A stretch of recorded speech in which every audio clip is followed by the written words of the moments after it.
foolishness. Now you only get it in your night dress. Discarded all the naughty nights for niceness. Landed in a very common crisis. Everything's in order in a black hole. Estamos en el Faradio y bueno, no es la primera vez, ya lo hemos dicho en otras ocasiones, lo que ha pasado en Valencia, sobre todo, no solo, pero sobre todo Valencia, con el paso de la Dana, es algo que no nos toca totalmente en cuanto a nuestro ámbito informativo, por ser un medio de Cantabria, pero pasan las semanas y seguimos sin poder apartar la vista de lo que ha sucedido, desde luego, en esa zona. Y queremos hablar con Juan Bordera, que no es la primera vez que pasa por esta sección que llamamos de la energía del cambio, que hacemos de la mano de Solabria, la cooperativa de las renovables que tenemos en Cantabria. Y él es diputado de Compromís en les Corts de la Comunidad Valenciana, es periodista y también activista climático. Muy buenas, Juan. Buenas, Pablo, ¿qué tal? Bueno, pues encantados de recibirte, desde luego, en unos momentos, desde luego, que ya no sé si de llamar distópicos, porque no pensábamos que pudiéramos ver una cosa de tal magnitud, pero lo primero que te quiero preguntar es porque te he visto en redes sociales haciendo algunas reflexiones sobre que el papel de los medios de comunicación quizá no haya sido el mejor posible, en cuanto a que sí se ha puesto mucho el foco en lo que ha ocurrido, pero quizá no se haya informado de la mejor manera posible. ¿Qué es la reflexión que tú haces? Bueno, esto ya viene pasando de antes. La prevención que se le pide también a los políticos, con toda la razón, también se le debería pedir a los medios de comunicación, que estén informando de una manera bastante eficiente de las causas de estos eventos, digamos, cada vez más extremos, cada vez más que abarcan cada vez zonas más grandes, ¿no? Porque la alerta roja en el momento de la Dana llegó a estar en Almería y a la vez en Barcelona y luego todo el litoral del País Valencià también. Entonces, en una situación así, los medios de comunicación masivos, obviamente, los otros, los independientes, los más pequeñitos, sí que hacen su papel, deberían de informar con mucha más precisión de por qué está pasando esto, de por qué van a ser peores los eventos que van a venir, y no solo en nuestra zona mediterránea, que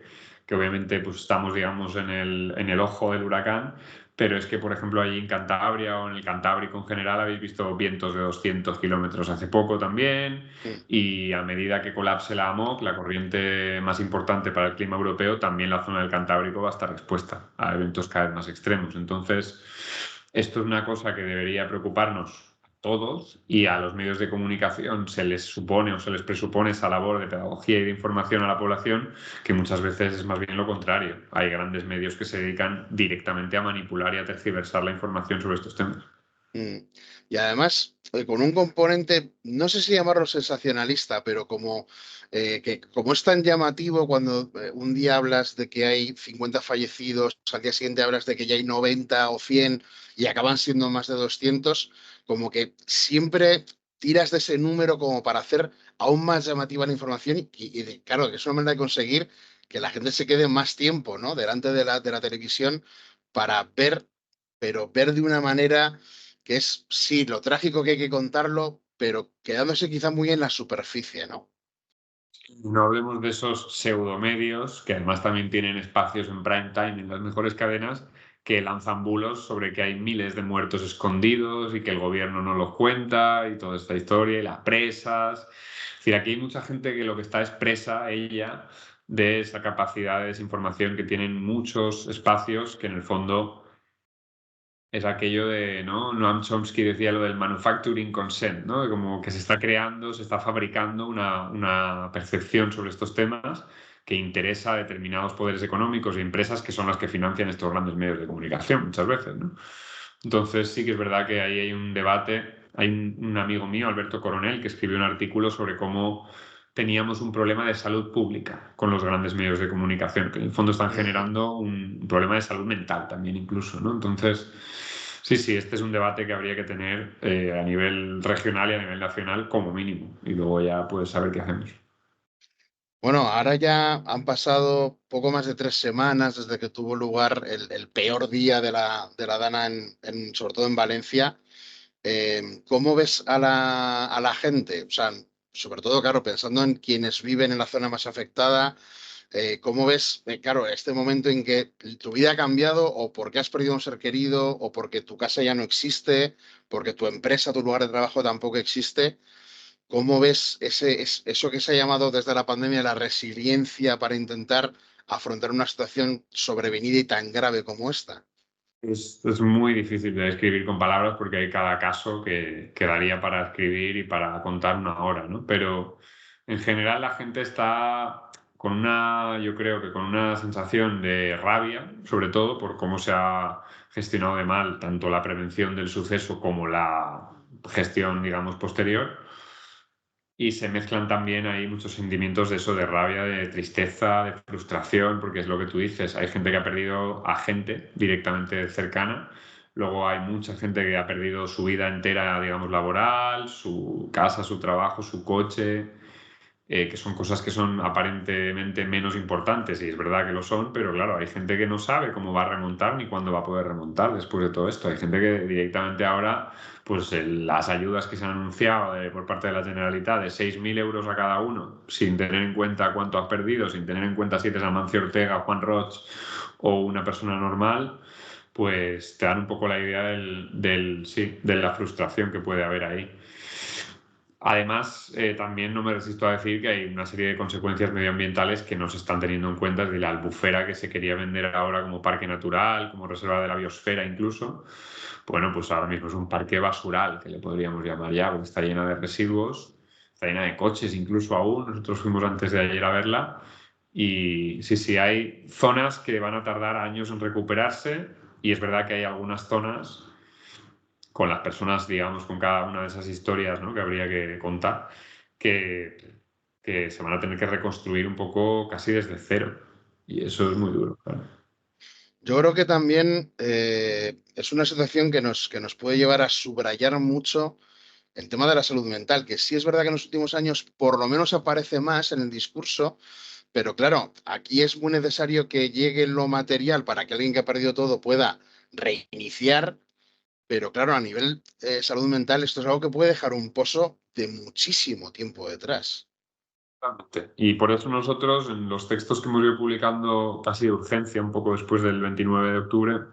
hablábamos también de la prevención de la siguiente dana, porque es que estamos en una situación en la que el Mediterráneo, esto lo explica muy bien, sobre todo Antonio Turiel, ¿no?, se ha convertido en una especie de ametralladora de fenómenos extremos, que un día le toca a Polonia incluso, o a Bélgica, porque así ha llegado ya a ser la capacidad de extensión de estos fenómenos extremos, que se originan en el Mediterráneo, pero que pueden llegar a cualquier lado de Europa, ¿no? Entonces, bueno, Europa y del norte de África, que en Libia una dana que ocurrió en 2023 y que fue 50 veces más probable debido al cambio climático, ha matado a más de 10.000 personas, que ese es el nivel, ¿no? Entonces, el tema de la salud mental, a mí lo que más me preocupa es prevenir mejor, estar mejor coordinadas las emergencias, tener mejor gestionada, digamos, toda la protección del territorio, quizá incluso también deshormigonar, es decir, desasfaltar una buena parte del territorio que sabes que va a ser más susceptible de ser zona inundable, porque podría volver a ocurrir pronto. Es decir, Gloria, el temporal que nosotros hemos estado como avisando de cuidado con esto, Gloria, que afectó también al litoral mediterráneo, fue en 2020, en enero. Entonces tendríamos unos cuantos meses aún que podríamos ver otro igual. La gente, por ejemplo, con esta pequeña dana que hubo 2 semanas después de la del 29, hace pocos días, se asustó mucho también, porque se decía que iba a caer pues esos 200, 300 litros por metro cuadrado, y claro, en zonas que ya estaban aún anegadas, que hay lejos que aún están con agua, que hay pasos subterráneos que también tienen agua aún acumulada, es que es zona catastrófica, literalmente. Sí. Entonces, mentalmente esto es muy duro de asumir, y lo más jodido es que hay un papel que nosotros tenemos que hacer un poco de polis malos, de decir, cuidado, es que ni siquiera esto puede haber acabado, es decir, que van a venir peores. Esto es una obviedad, van a venir peores, ¿no?, tal y como tenemos las circunstancias climáticas, atmosféricas y demás. Entonces, es duro para el resto de la población tener que asumir que van a venir peores, pero más duro va a ser si no hemos hecho los deberes cuando lleguen, ¿no? Mm. Por eso quería preguntarte si tú crees que esto puede ser un punto de inflexión. O sea, el punto de inflexión es algo que los que os consideréis activistas climáticos, que estáis pico y pala advirtiendo de lo que pasa, advirtiendo desde el mundo científico, además. O sea, que no es una cuestión de, bueno, yo hago aquí 1 o 3 líneas de puntos, no, es que la ciencia lleva décadas hablando de que esto podía suceder, nunca piensas que te va a tocar a ti una situación, desde luego, tan grave como la del 29 de octubre, pero a lo mejor ha llegado el momento de que empiecen a reunirse las personas que se tienen que reunir con los científicos para decir, a partir de ahora hay determinadas cosas que tenemos que hacer de una manera diferente. ¿Tú crees que hemos podido llegar a este punto? Se decía esto de la pandemia, ¿no? Lo de saldremos mejores, no sé cuántos, y es verdad que no ocurrió. Aquí hay una posibilidad real de que esto ocurra, porque es verdad que está tan, digamos, en este caso, como localizado en un área de territorio pequeña, que al menos en nuestra zona yo creo que sí que podría ser un punto de inflexión, y desde luego espero que lo sea para que como mínimo pues dimitan los responsables o les obliguemos a dimitir, y a partir de ahí pues se tienen que cambiar los protocolos de emergencia, es decir, no deberían de depender de ningún político, deberían de depender de la EMET, de la gente que está monitorizando ese tipo de eventos, de la comunidad científica, el dar esas alarmas y que automáticamente esas alarmas se conviertan en no, la gente no tiene que ir a trabajar ese día porque hay alerta roja, y ese tipo de cosas, ¿no? Es decir, al menos en ese tipo de cosas así como más concretas y más automáticas, creo que sí que puede ser un punto de inflexión. Lo que ya no tengo tan claro, y es quizá el debate real, es si esto va a ser un punto de inflexión en asumir que el clima que hemos conocido ya no va a volver, que la infraestructura que tenemos construida no está adaptada al clima que ya tenemos aquí y aún no está menos adaptada al que va a venir. Es decir, creo que ahí hay un debate que es mucho más profundo, que es mucho más complejo, que no tiene pocos enemigos, incluso a veces en aparentes aliados, ¿no? Son bastante enemigos, incluso gente que considerarías muy racional y muy de izquierdas o muy como mínimo con argumentos, pues suelen ser a veces como muy contrarios a hablar de la dimensión del problema porque te tildan de catastrofista, porque asustas al personal, no sé cuántos. Bueno, estamos en un momento en el que tocaría ser muy realista con esta cuestión, no esconder ni una pizca del diagnóstico de la catástrofe, porque esto es como cuando tienes una enfermedad muy grave. Si vas a un médico y te dice que con una aspirina o con homeopatía te vas a curar, pues te vas al hoyo a los 2 meses o a los 2 años, ¿no? Entonces aquí, pues las personas que hemos estado hablando de que el colapso, digamos, de las sociedades son probables, que los ecosistemas están en un punto ya cercano al no retorno,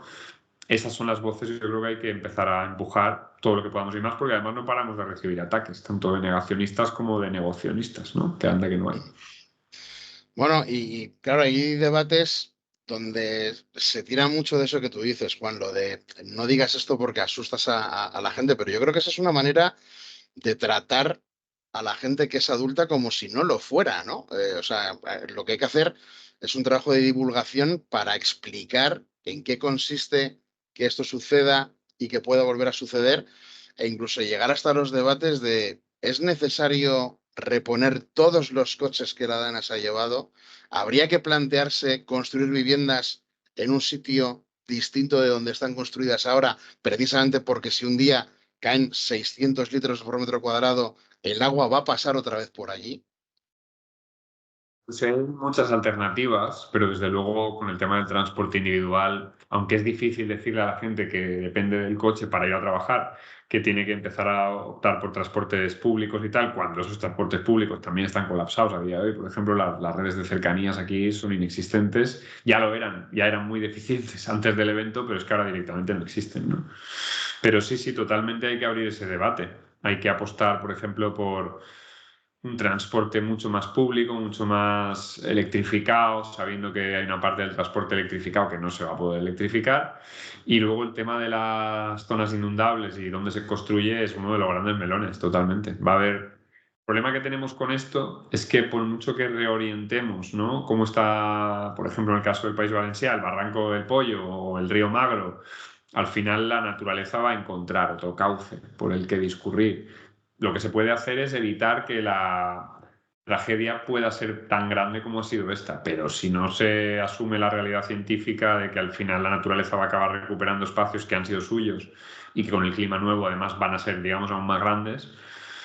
porque bueno, toda la zona costera del Mediterráneo está en alerta. Es que literalmente acaba de salir ahora un estudio ahí en la COP29 que han hablado de que el Mediterráneo, tal y como lo conocemos, va a cambiar muy rápido y es una zona en la que, pues eso, igual que tenemos el Caribe, ¿no? En Florida y toda esta zona que está muy expuesto a este tipo de fenómenos, o Filipinas o Japón, que tienen también una cultura de estos eventos, pues aquí lo que hay que hacer también es una pedagogía muy radical de cómo prepararse para que la ciudadanía sepa que estos eventos se van a dar más, van a ser más agresivos y hay una serie de protocolos que también tendrían que ser incorporados, ¿no? a cómo se gestiona esto. Mm. Bueno, antes te he preguntado si esto podría ser un punto de inflexión a nivel político o la política relacionada con la ciencia, y te quiero preguntar si también puede ser un punto de inflexión en cuanto al activismo climático, en cuanto a que de repente